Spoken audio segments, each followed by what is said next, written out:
What's going on, people? Welcome to United View. Welcome to another road trip. What are you lot saying, man? We're on our way to Old Trafford to face West Ham again. Twice in a week. We're going to get into team news, predictions and stuff like that. Now we've got a little bit more from Ollie, a little bit of the leaked lineups that are going around, and a little bit of talk about who might be starting, which will be obviously different from the preview that we've done yesterday. But at the top of the show, I need to start with this because at the beginning, people were saying, people are trying to act like something's going on and it's not, and Martial, he's fine and this, that. And I just I'm not saying it's definitely true, but I just kind of had a feeling like, thinking, well, when's he going to play? And how long is he going to be happy not playing? I know it's early in the season, but Dean Jones from Eurosport and a few other outlets have touched on Manchester United giving Martial's representatives the green light for a move in January. Man United will be looking for a fair offer if it arrives in January and will allow him to leave of about 40 million. KG in the mud. This guy said 70 million, he said. KG said Martial is worth 70 million. As you guys are watching this, yeah, go at him on social media, go at him on Twitter and say, KG, have you heard the Martial rumours? Say rumours, because it isn't fact. That's one thing I always want to make sure that we, it's not fact. This is just, rumours that are out there coming from a decent source. And it looks like there could be some truth in it, but you can never say this is what's going to happen. He's going to get sold. But I think you have to ask the question: could he be sold in January? And I think, look, like I've been saying, we said it in the full view with the guys there, and a lot of people have been saying it on social media. It's not a disrespect thing. I think it's just a case of like, well, where does he fit in right now? He's third choice striker. Let's not dress it up. Let's just be 100% honest. Martial is third choice striker as a left winger, because Jadon's now playing there, and Rashford's to come back, and Lingard's ahead of him. He's fourth choice left winger, and a right-sided player. He doesn't play there. He never plays right wing. So when's he going to play up front? Not anytime soon. Although it could be probably tonight because Cavani's not ready. But what I'm saying is Martial probably won't want to. I can't imagine him wanting to just hardly get any game time all year. Maybe he might be looking at it like they've got Ronaldo now. Then when Cavani leaves, they're going to go and get another big striker. There's also Mason there to play in that position. I can't play on the right. I look at the left-hand side. There's Rashford to come back, who's going to be a shoo-in. Paul Pogba's playing on the left-hand side right now. Jadon Sancho spends time on the left-hand side. Lingard plays on the left-hand side. Or the right. He's probably looking at it like, I'm never going to be an automatic starter in this team. And that's not, as a fan and as fans, fine. Like that, no one should have a divine right, apart from Ronaldo, apart from Bruno, apart from Pogba, apart from De Gea, to be an automatic, apart from Luke Shaw, to be an automatic, apart from Harry Maguire and Varane. There's a lot of players who should have a divine right to be starters. But they have to be top draw players who are delivering consistently, yeah? So I take that back. Well, no, I don't take it back. Those players that I mentioned there are top draw players who are doing the business, innit? Yes, you could say Pogba's inconsistent, but we know his qualities, and he is world class. Yeah, Bruno is delivering. Ronaldo is delivering. Varane is already delivering. Maguire is delivering. Luke Shaw is delivering. Even Wan-Bissaka, and David De Gea. So those players, no. To put them in the same breath with Martial, I don't think I'm being too harsh. Martial's blown hot and cold. When he's been on it, he is shit hot, and he's a banging player. When he's not on it, sometimes he can look terrible. Sometimes he can look like, is he really on it? He does have that playing style that kind of, he does get unfairly tarnished with that. I don't think he's deliberately not trying, but I wouldn't put Martial down as an intense player, and I certainly wouldn't put him down as a guaranteed bagsman, which is what we want up front, which is what we had when Ibrahimovic was there, which is what we had when Lukaku was there, which is what we had with the season after Lukaku went with Martial, to be fair, which is what we now have with Ronaldo, a guaranteed bagsman. And Martial hasn't been able to give us that. He hasn't. Like, it's just a fact. He hasn't been able to give us that on a consistent basis, which has led to managers looking elsewhere or to play him on the left. And then Rashford has made that his own. Pogba's now playing there, and like I said, even Lingard's ahead of him. Even Dan James was ahead of him in that position as Martial as a striker. So I can see why. I think if he was to go in January, yes, there needs to be a replacement. Invest the money, put it towards a midfielder. I wouldn't be super angry, because at the end of the day, I think the squad is moving on. That's not to say Martial, like I think it was KG yesterday, he was saying on the Flexing KG show, Martial will be fine, you know, he's going to get his chance or whatever. The way I'm seeing this starting to play out, I'm not sure if he will. Look, this is very early stages of rumours, you know, this isn't being reported by Fabrizio Romano, this isn't being reported by a lot of other big outlets, but it is a discussion point and a hypothetical of what that would look like. And I'm just kind of piecing together now, what do I think the future for Martial is this season? I said I think he's ready to fight for his place, and I still stand by that.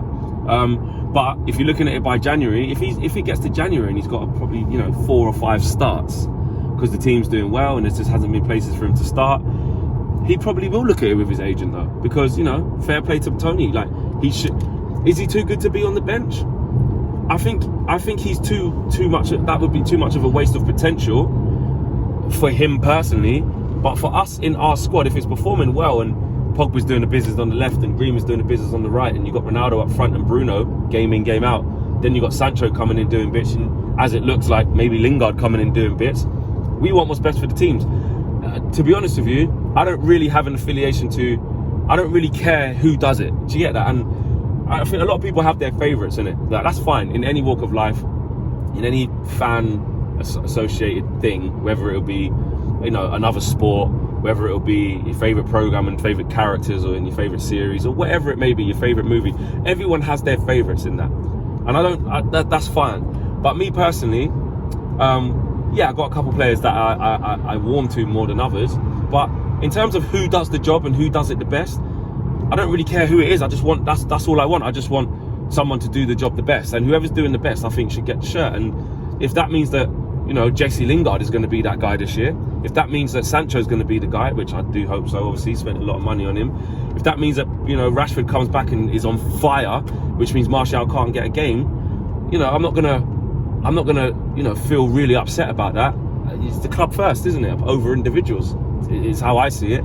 But then you do look at the player, and if you like the player, which, you know, or you think the best for them, you can understand if they want to move. So 40 million, I think if 40 million comes in for Martial, 40 to 50 million, anything in between that, 45 million, I think Man United bite whoever's hand off. There was talks of Barcelona, maybe Dortmund, but we'll have to wait and see on that. But I just think it's a real interesting topic, because I think, you know, some of the early leaked team news, it's not official, it's absolutely leaked, it's all online. I'm not claiming to have secret people that I know. I hate all that shit, but, you know, I've just seen what you guys can see on Twitter. There's a few leaked teams going around, and it's talking about Martial starting. I talk about some of the other players.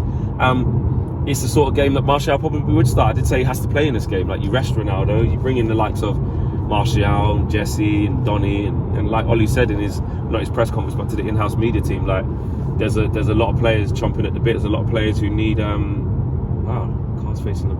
I hope they're alright. Jesus, it's a bad one now. That looked really bad. There's players that are really willing to play and needing minutes, even though it's this early on in the season, and Ollie's not shy of admitting he'll make changes. So I don't think it's going to be anything like the team that KG was saying yesterday, of how strong it is, and he didn't want to take any chances. We can clearly see from what Ollie's been saying to the Man United media, which is that he's going to make changes, which again I do think he should. But yeah, so to finish off on Martial, I think it's an interesting one. We're going to have to see where it goes, and I think that between now, you know, getting towards late September and January, the amount of starts he gets, so the amount of involvements, even coming off the bench, you know, he wasn't even looked at West Ham, and that's not to say it'd be the same every game, but he wasn't even looked at against young boys on the bench again, I want to say. Yeah, because Sancho started one side, Pogba started on the other, Fernandes, Ronaldo. Yeah, so he was on the bench in that game. Obviously, yeah, the game took a bad turn, so he didn't play again. So he's not even being involved. You know, he's not being involved right now. And today we'll do him a world of good. I think he probably will start. Other team news: Tom Heaton in line to make his Manchester United competitive debut. I think that'll be interesting. Again, leaked team news that's just about the place on social media, so don't read into it too much. But it is about there as a discussion point. I said it. I did say on my preview, didn't I? I said 60-40 David De Gea to start, but I'm not opposed to Tom Heaton playing tonight. I'm really not. Carabao Cup. That's what it's for, isn't it? And at the moment, he is the second keeper because Henderson's not back fit yet. So, you know, normally the second keeper would play. There's a cow. There's 2 cows up there, just going across the bridge, just randomly walking across the bridge. Josh, are you seeing that? Look in the rear movement. There's 2 cows just walking by themselves. Oh yeah. That's mad. Like, there's not even a farmer there or a shepherd sheep, innit? Do shepherds do cows? Do shepherds do cows? Do shepherds encourage the cows to walk? Is it just sheep? I don't know the terminology, Mr. Flexington. Yeah. Well, that's a bit of random stuff for you, innit? I'm just driving on the motorway and I just seen 2 cows just going for a walk by themselves, unaccompanied, which is actually quite dangerous. Keep it moving though. Keep it moving, Fleck. Tom Heaton, I don't mind that. Dean Henderson is not there yet, and he's the second keeper right now. So that promotes Tom Heaton to second keeper, and we got Carabao Cup game. The second keeper really should play. So I have no problems with it being Tom Heaton. There's also talks of Maguire and Lindelof playing. I did say, didn't I? I do think that he'll go with one of the mainstays, and Varane will be the one to get rested. We know how durable Harry Maguire is. If anyone can play all the games, it's probably the likes of him and people like Bruno and stuff like that. Probably Ronaldo too. But yeah, and Alex Telles is back in the squad as well, which is good. I was umming and ahhing yesterday, wasn't I, saying it could be a problem because one of the fullbacks is going to have to play. One of the starting fullbacks, whether it be Wan-Bissaka or Shaw, because I want both of them to sit out of this. I know that may come with issues in terms of the balance of the team and how we play, and I get that, but I'm willing to sit through that just to give them rest because they're too important. And this game is early on Saturday, 12:30 kickoff, so there's only really, after today, you've got all of Thursday, all of Friday, and then they wake up in the morning and they pretty much have to play. So it's only 2 days after today's game. So for people like Luke Shaw, who, touch wood, this is his longest probably period of being injury free and playing at this level, and he hasn't picked up an injury for a long time. Last thing I want him to do is play in a game midweek, then have to go again 2 days later in a really difficult game against Aston Villa. So I want him to be rested for Telles, but Telles has been out for a while. Can he play the full 90? Probably not. So hopefully he starts with Telles and maybe brings Luke Shaw on for the last 15 if Telles can't manage it. And definitely Dalot in for Wan-Bissaka has to be a shoo-in. Midfield, I've seen Donny being tipped to start, which no surprises there. I think he has to play. I've said this many times. Depends where Jesse plays, because we know he's starting. And Sancho looks like he's gonna start as well, according to the league team news. So it could be quite an exciting night in terms of the team. These games, I know it's Carabao Cup, and people are like, oh well, it's a bit shit, and it's only the Carabao Cup. But it is a chance when you go to the games, or even when you're watching them at home. It's nice to see something different. Do you know what I mean? We all know what our pretty much strongest team is, or what Ollie's strongest team is, the team that we pretty much see week in, week out. The same back five. We know it's going to be McTominay and Fred and Bruno. We know it's going to be Ronaldo. At the moment, we know it's going to be Greenwood. And then there's a toss-up on the left. Well, it's usually Paul Pogba on the left. So we pretty much know that. But when you get to see it mixed up a little bit, Martial up front, Bruno out, Lingard in the 10, Van der Beek sitting in a pivot with someone else. Who else? Maybe Mata on the right. I don't know. And Sancho on the left potentially. It's just exciting. It's just something different. So I don't particularly mind that. People might think the team stinks, but we've got good players, man, and we've got more than enough good players now and depth of players to be able to rotate, especially for a midweek Carabao Cup game against the West Ham side that we've just beaten, who are also going to make a lot of changes. And no disrespect to West Ham, because they can cause us problems even if they make changes. But if they make changes and we make changes, we should still fancy ourselves in this game. So yeah, I'm still going to stick with my prediction. What did I say? Did I say? I forgot what my prediction was actually. So whatever I said yesterday, if it isn't what I said now, so what? I'm going 3-1. I think I might have said that anyway. 3-1 Man United. I think because there's a little bit of a change at fullbacks and stuff, and a few changes, I think we'll probably concede. But yeah, I'm gonna go 3-1. I'm gonna go with Jesse to score again and not celebrate. I'm gonna go with goal scorers is always super hard. We don't know who's definitely gonna start. I think Martial will start, so I'm gonna go for a goal for him, and I'm gonna go for a Harry Maguire header from a corner if he starts. So that's my predictions. Drop your views and your comments in the boxes below. Subscribe if you're new. You don't know what to expect. We are going to have KG with the match view during the game. So make sure if you're watching from home and you're not at the game, you're logged onto United View, and you're riding out with KG and interacting with him, giving him company. And then Owen will be in with the match reaction. as well, probably along with DJ, and I will see Jack at the game as well, so we'll do some interviews with the likes of Jack and a load of other people as well. So smash a like, and I'll see you lot after the game. Peace.